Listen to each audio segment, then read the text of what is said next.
Okay, I'm going to attempt to make a meaningful video about the evolution of women's MMA. Now, September 12th, 2020 was another historical step in that evolutionary process, I should say. We had Michelle Waterson, the Karate Hottie versus Angela Hill as the main event. Now, we've had women's main events in the UFC and in MMA before, but last night happened to be the first women's MMA event, which co-featured an African American woman. This is historical. So now a brief history of the major milestones in women's MMA goes kind of as such. Now, you had August 15th, 2009. You had the first women's superstar known in the United States in an MMA and Strikeforce in Gina Carano. Gina Carano has since moved on to do movies such as Haywire and Deadpool. She's in the acting business. But on August 15th of 2009, she fought Cyborg, and Cyborg beat her, and that was what led to her quitting. But that was the first major milestone that I remember. Gina Carano versus Cyborg. Then you had, in April 2012, you had the first Invictus FC all-female promotion. Okay, all female, all women. They had their first event in April of 2012.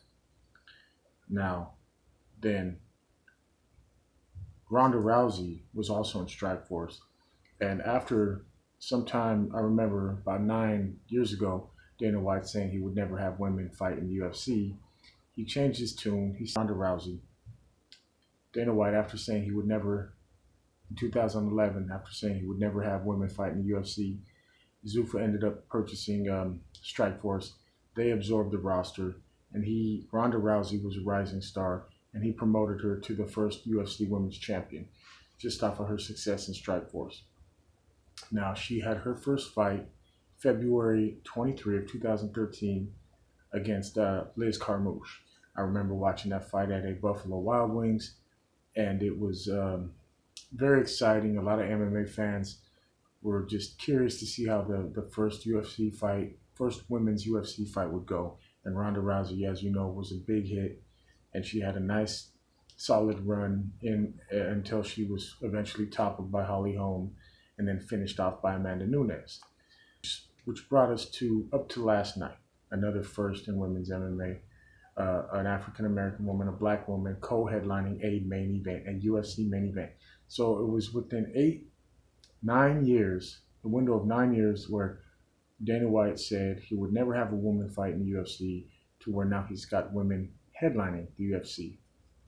Now, much like when the UFC first began, before it was owned by Zuffa, the sport is constantly evolving, constantly changing, and the skill set of all of the fighters on its roster becomes more well-rounded throughout. Each and every fighter is just polished in their boxing, their kickboxing, or whatever striking discipline they may be a master in. Definitely wrestling base and jiu-jitsu. All the fighters are just very well-rounded these days, and the women have rapidly caught up to the men, as they should, of course. No doubt, they are just as dedicated, just as ferocious, and just as entertaining to watch. Last night's main event between Angela Hill and the Karate Hottie was just a fun fight to watch. It was a very close fight, and Angela Hill came out really strong in the first couple rounds. The first round, she was setting up her right hand. She was doing well with her striking, with her boxing mostly. She was mixing in some knees, maybe a couple kicks to the chest or the body. And she looked to be winning, in my opinion, the first 2 rounds. The third round is where Angela Hill was also doing good and stuff in a couple of Michelle Waterson's takedown attempts. The third round is kind of where the tables turned. Now, I believe, if I remember correctly, Hill tried to throw a kick, or she did successfully throw a kick to the body, but Waterson countered off of that and got a body lock and kind of tripped her down.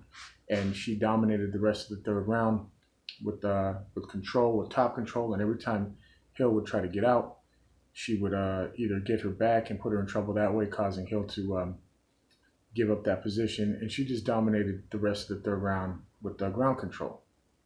She can't. Waterson came out much more aggressively in the fourth round, and I feel like she started to take control.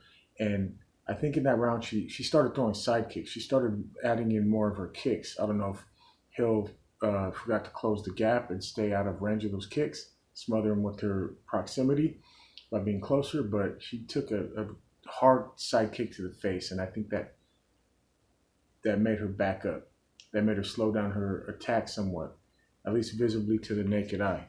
Now I know the final strikes count, had it fairly even, and I think even in the fifth round, Angela Hill had more significant strikes. But from what I was watching, without seeing those numbers, it really looked like in the fifth round that the Karate Hottie was in control because she was doing more. Now, she was mixing up her kicking attacks. She was doing side kicks.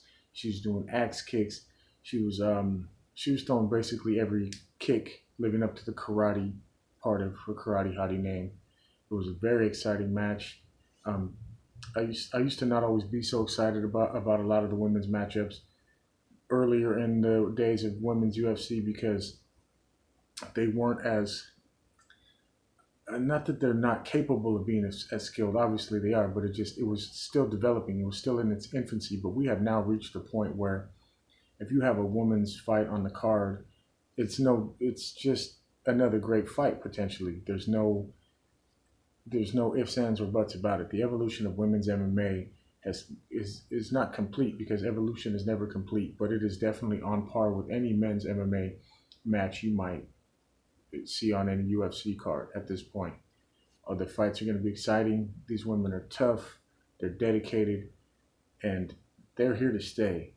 And that's why we have had these women. We have to give big respect to the women that paved the way. Gina Carano, Cyborg Santos. You got to give it up for Ronda Rousey.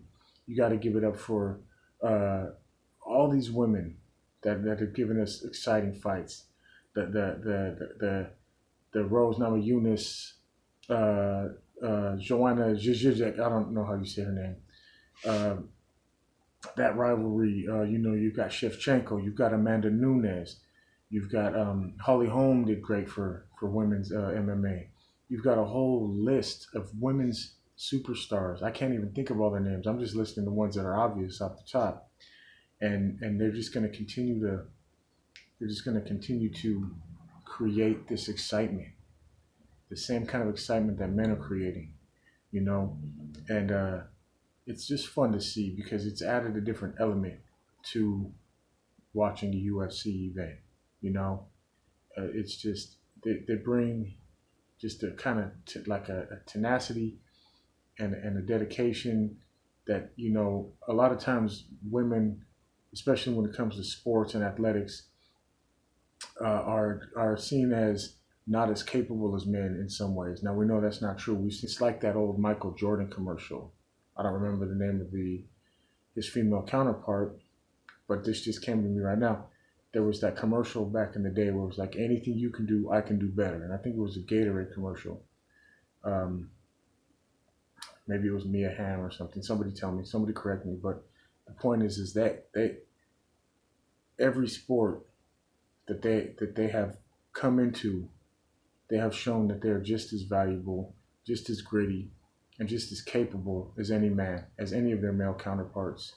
And it's great to see the evolution in MMA specifically, from Gina Carano to Cyborg Santos to Ronda Rousey, now to Amanda Nunes as one of the top draws in UFC and in MMA and in combat sports, and to see the history being made again last night of having the first African American woman co-headline a UFC main event.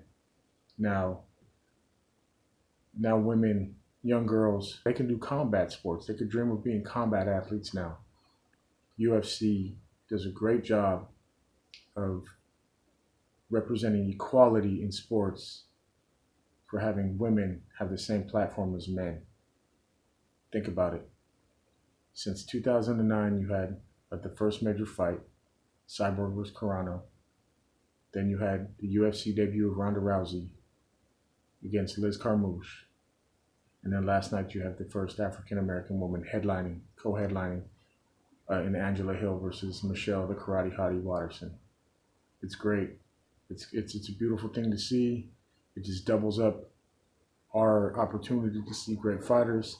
And last night's fight, that fight between them was a close call. But I do think the right person had their hand raised at the end of the night. I believe like Michelle Waterson did end more strongly, like I said, with her arsenal, her variety of kicks. She began the first couple rounds bleeding and swollen, and she battled back, took control, and eventually had her hand raised. Now, no shame on either one of those two fighters, those two warriors. They gutted it out, and they gave an absolutely gritty and great performance. It was virtually nonstop action. You had technical skill on display. You had boxing skill, striking, combinations, blitzes. You had karate and just kickboxing involved with the blitzes, the combinations, the leg kicks, the teep kicks to the chest, the arsenal of hook kicks and axe kicks and crescent kicks and side kicks from Michelle Waterson. It was just a great fight, no matter for men or for women. It's all equal. It's all on par. And to have seen the history of this unfold, it's just it's a cool thing. It's very cool.